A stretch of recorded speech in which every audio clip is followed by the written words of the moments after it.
Hi friends, hope you're doing perfectly fine. Welcome back to Growth Academy. Well, I'm Namrata Dagra and this is our video number 6 in our vocabulary session. So video start करते हैं ज़्यादा late ना करते हुए.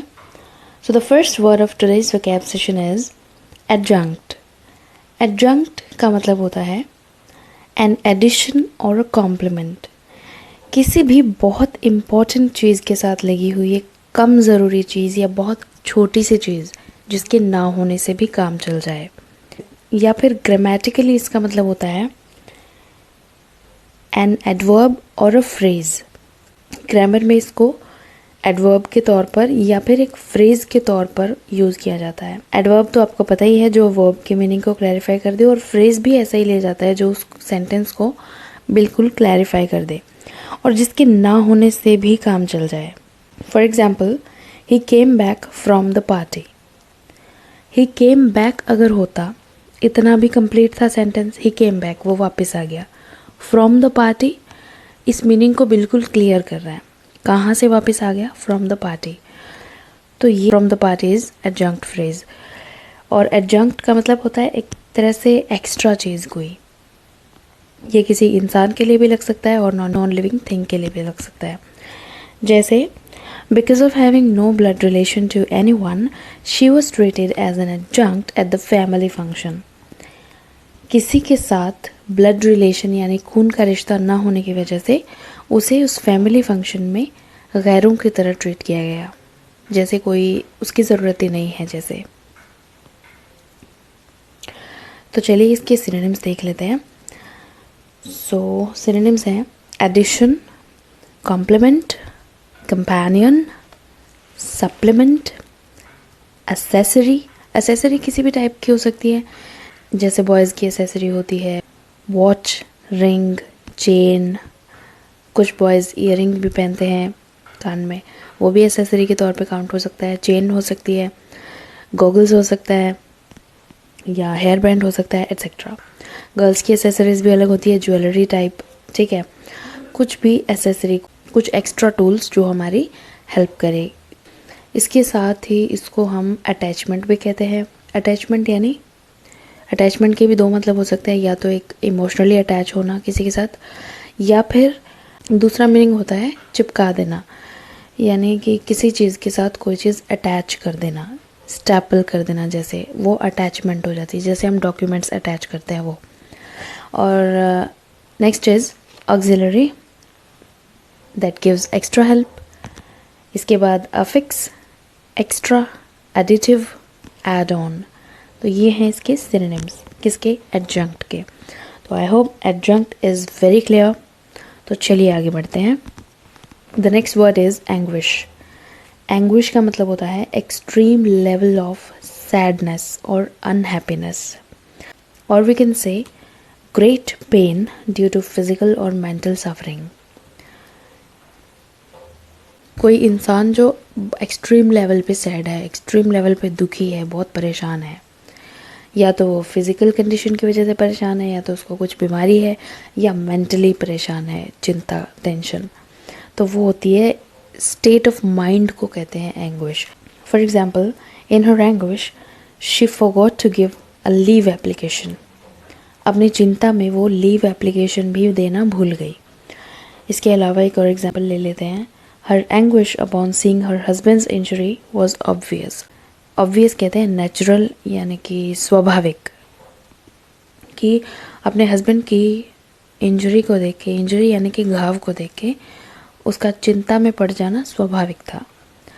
Right. अब synonyms देखते हैं. Synonyms हैं pain, agony, torture, suffering, torment, distress, misery, sorrow, grief, वो, डिस्पेयर. डिस्पेयर होता है जिसकी बिल्कुल निराश इंसान, कोई आशा ना हो जिसके जीवन में, उसने ऐसा सोच लिया हो. राइट. डिसोलेशन यानी कि अकेलापन फील करना, लॉनलीनेस, अनहैप्पीनेस, डॉलर, हार्ट एक. एक होता है दर्द, और हार्ट दिल, जिसका दिल दुखी हो. ठीक है. हार्ट ब्रेक मतलब दिल टूटा हुआ. एंग्स्ट तो ये है इसके सिनोनिम्स। सभी का मतलब एक ही होता है, एंग्विश यानी कि एक्सट्रीम लेवल ऑफ अनहैप्पीनेस, बहुत ज़्यादा दुखी इंसान। चलिए अपने नेक्स्ट वर्ड की ओर बढ़ते हैं। Next word is aid. Aid means, aid के भी दो मीनिंग्स हो सकते हैं। एज अ वर्ब इसका मीनिंग होता है टू हेल्प और टू रिलीव समवन, किसी की हेल्प करना, ठीक है। और एज अ नाउन इसका मतलब होता है अ पर्सन और a thing that helps you. कोई इंसान या कोई चीज़ जो आपको किसी तरह से मदद करे तो वो एड है, आपके लिए एड हो जाएगा वो, राइट। जैसे हम बोलते हैं sleeping add.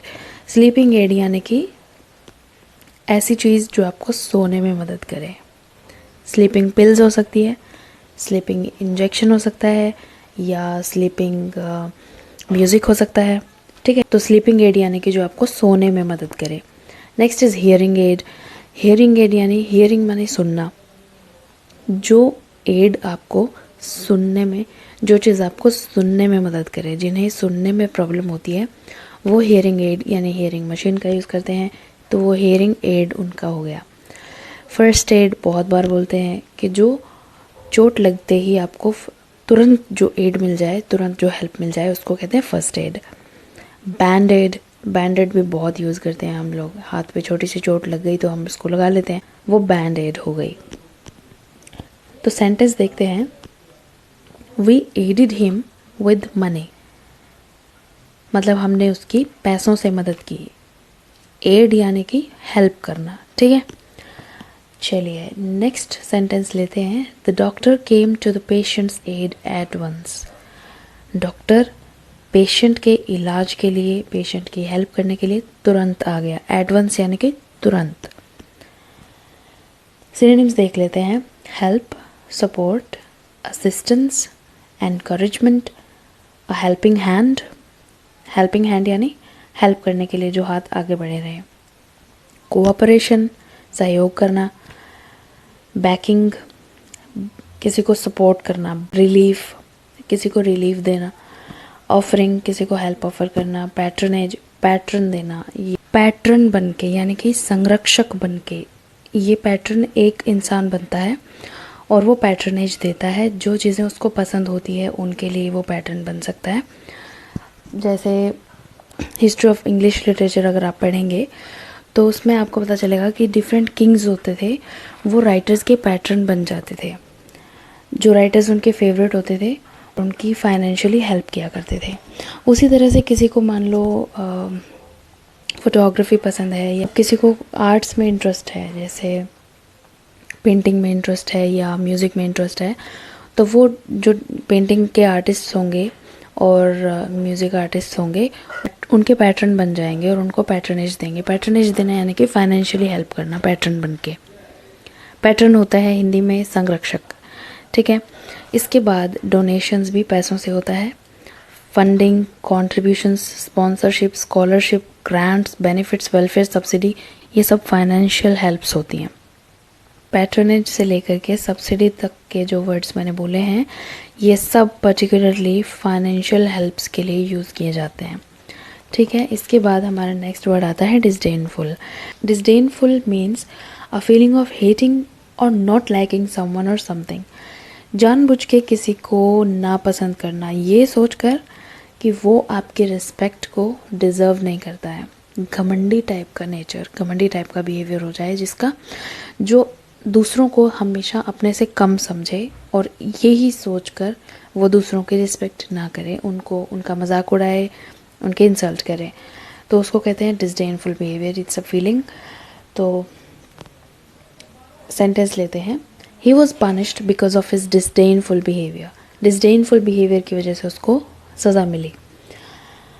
The lady dismissed her maid with a disdainful attitude. Attitude कहते हैं नज़रिए को। डिसडेनफुल एटीट्यूड रखने की वजह से उस लेडी ने अपनी नौकरानी को घर से निकाल दिया।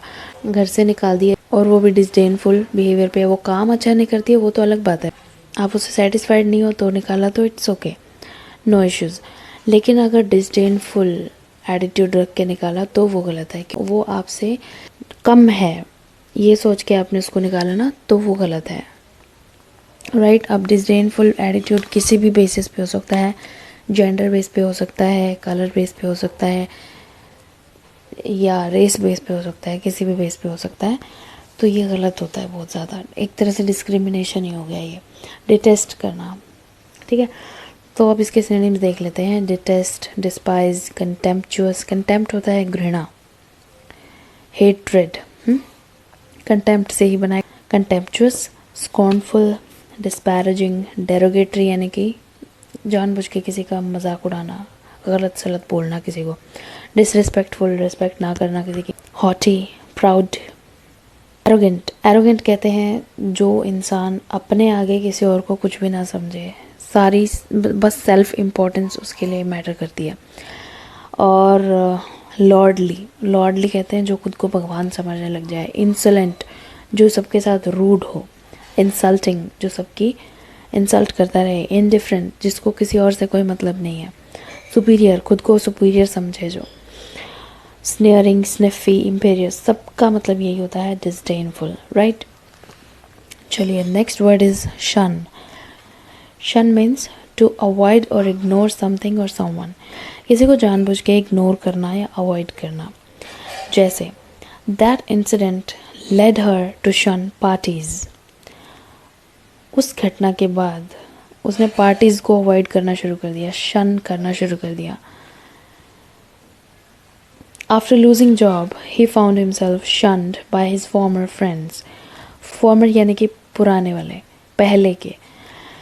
Friends आपको पता ही है, former friends यानी पुराने दोस्त। तो जैसे ही उसकी जॉब खो गई, जॉब चली गई, तो उसके फ्रेंड्स ने, उसने देखा कि उसके पुराने फ्रेंड्स उसको अवॉइड करने लगे हैं, शन करने लगे हैं। अब इसके सिनोनिम्स देखते हैं। अवॉइड, इग्नोर, स्नब, कट, किसी को कट कर देना, ब्रश ऑफ, बिल्कुल ख़त्म कर देना, उसका किस्सा ही ख़त्म कर देना, ब्रश ऑफ। रिजेक्ट करना, dismiss, refuse, decline, disdain, disdain यानी कि वही डिसडेनफुल से ही बना, डिसडेन, सॉरी डिसडेन से डिसडेनफुल बनाया। पुट डाउन, किसी को नीचा दिखाना। ऑस्ट्रेसाइज, किसी को सोसाइटी या ग्रुप से बिल्कुल एक्सक्लूड कर देना, निकाल देना बाहर। रिप्यूडिएट यानी रिजेक्ट करना। इवेड, इवेड का मतलब भागना या एस्केप, एस्केप और अवॉइड, राइट। तो ये हो गए शन, शन के सिनोनिम्स। नेक्स्ट वर्ड है हमारा पार्डन। पार्डन का मतलब होता है किसी को माफ़ करना, माफ़ी देना। एज अ नाउन इसको हम कह सकते हैं एक ऑफिशियल डिसीजन किसी को माफ़ करने का। जैसे कि कोई क्रिमिनल है, उसको उसके किए हुए क्राइम के लिए माफ़ी दे देना, पार्डन दे देना। An official decision not to punish someone for a crime, किसी को, किसी क्रिमिनल को उसके क्राइम के लिए माफ़ी दे देना, पार्डन दे देना। और ये काम कौन कर सकता है? सिर्फ और सिर्फ प्रेसिडेंट के पास ये अधिकार होता है कि वो किसी क्रिमिनल को चाहे तो पार्डन दे सकता है, या उसकी सज़ा को कम कर सकता है, या उसकी सज़ा को चेंज कर सकता है, या उसको माफ़ी कर सकता है। सिर्फ और सिर्फ प्रेसिडेंट कर सकता है, राइट।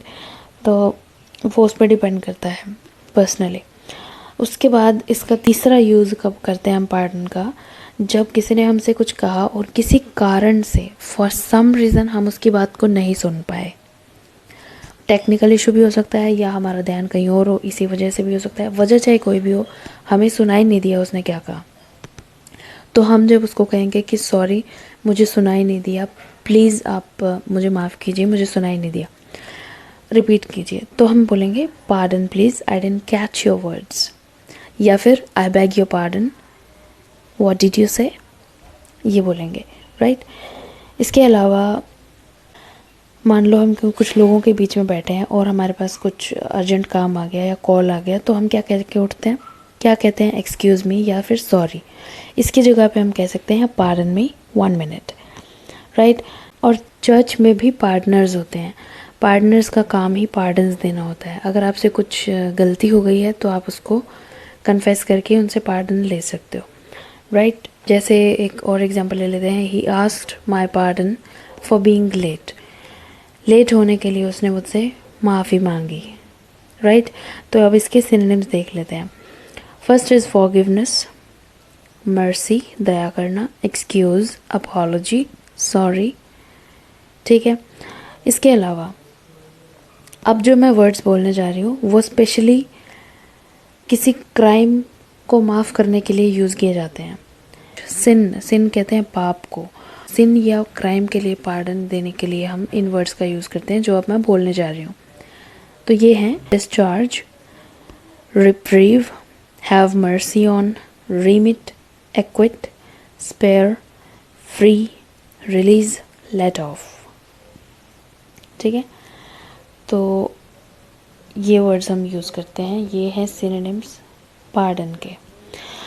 ओके, और वैसे देखा जाए तो इन वर्ड्स का यूज़ ज़रूरी नहीं है कि इनका यूज़ आप लीगल ऑफेंस के लिए ही करोगे, आप दूसरे तरीके से भी इनका यूज़ माफ़ी देने के लिए यूज़ कर सकते हो।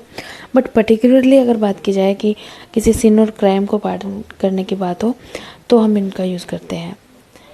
ओके, तो ये थे हमारे आज के वर्ड्स। आई होप आपको वीडियो बहुत अच्छी लगी होगी, और अगर अच्छी लगी हो तो लाइक शेयर करना ना भूलिएगा। चैनल को सब्सक्राइब कीजिएगा फॉर मोर अपडेट्स।